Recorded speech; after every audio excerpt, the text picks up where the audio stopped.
What is the government hiding from us? All we know is that they will go to extreme lengths to prevent anything from getting leaked. But over the years, a number of whistleblowers have come forward revealing some of the dark things that the government has been a part of. From unethical experiments on citizens to massive cover-ups. Let's talk about this and more only in today's video.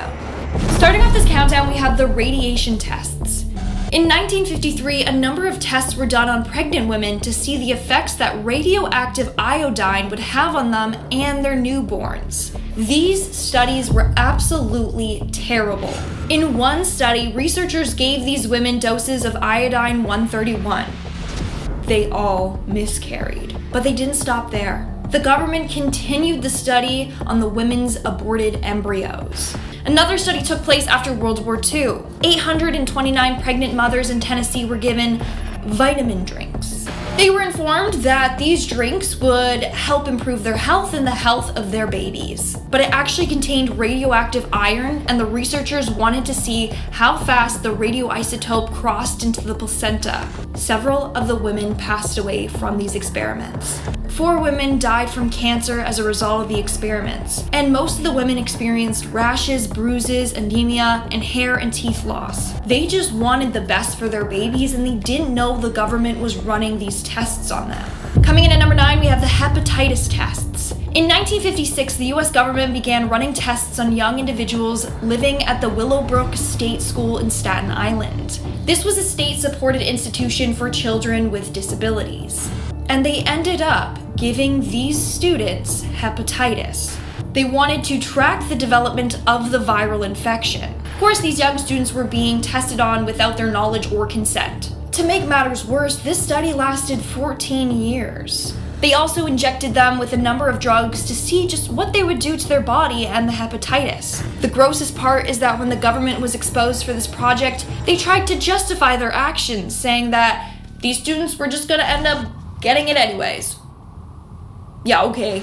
And at number 8, we have the UK Special Demonstration Squad. This is the name of a group of undercover police officers in the UK. The things that they did are going to shock you. For example, they would steal birth certificates and identities of people that died at a young age. They'd make sure that they would be around their age, and then they would steal their identities.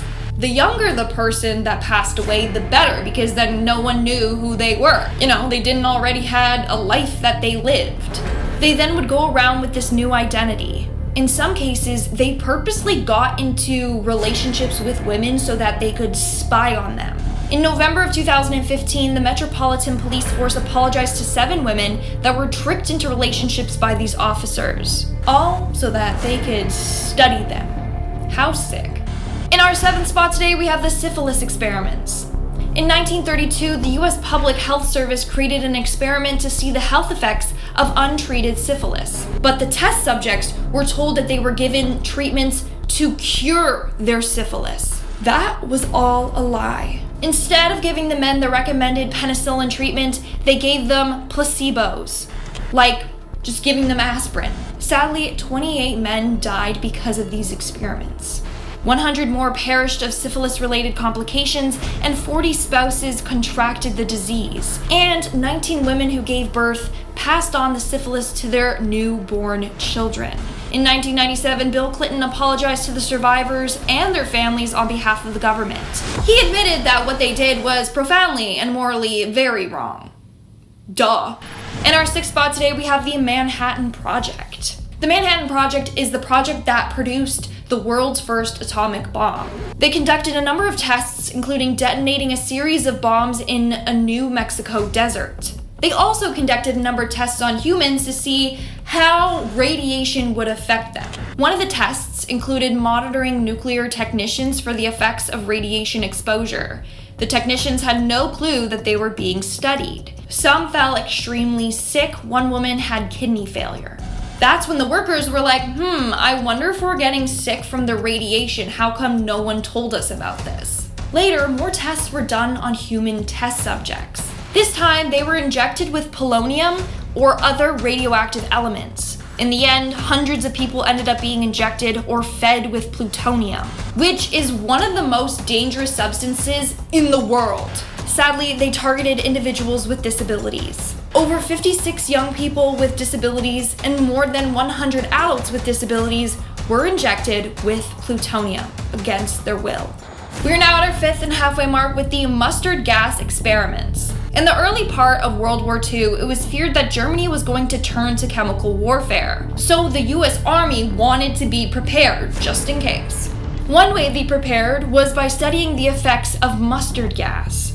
So they gathered a number of healthy men, and the men actually volunteered because they didn't know what was going to happen to them. They didn't know what tests they were gonna have done on them. 1,200 volunteers were tested in small teams for several weeks. They were ordered to strip to the waist and then were sent inside a chamber and doused with the chemical agent.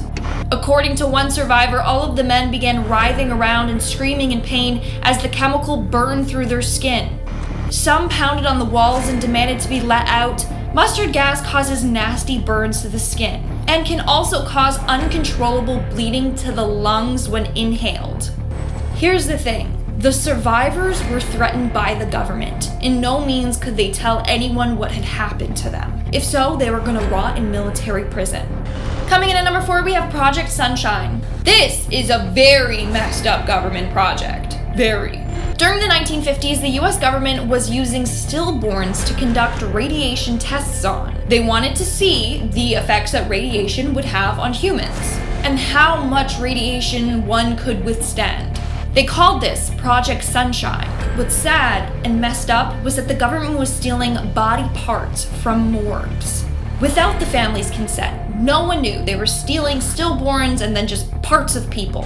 It's said that more than 1,500 samples were gathered worldwide.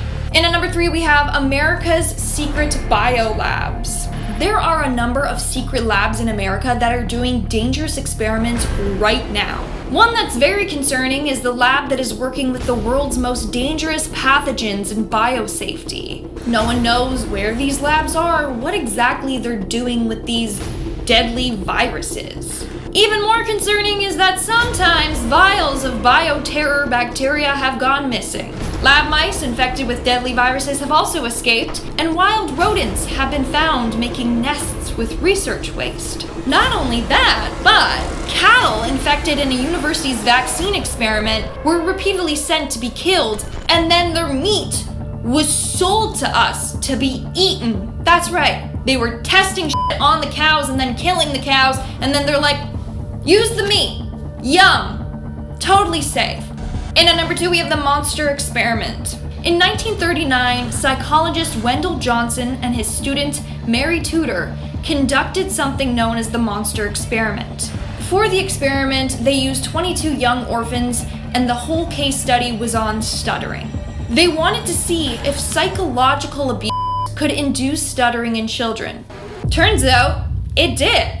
So for this test, they divided the orphans into 2 groups. One group, the kids were treated amazingly, they were praised, hallelujah.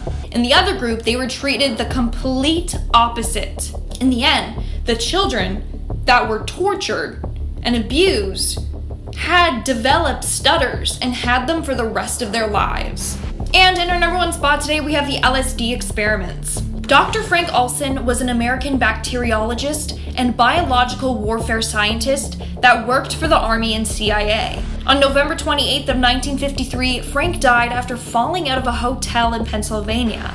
Now, his death is quite suspicious because a lot of people think that he was killed for what he knew and what he had done. So on November 19th, Frank was given LSD without his knowledge or consent. Days later, he plummeted to his death.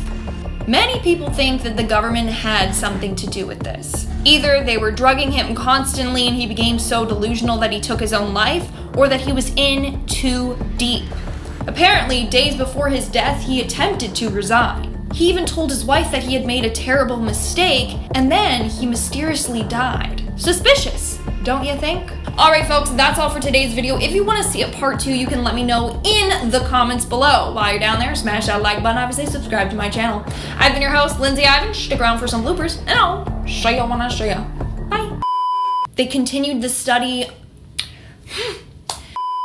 on the women's.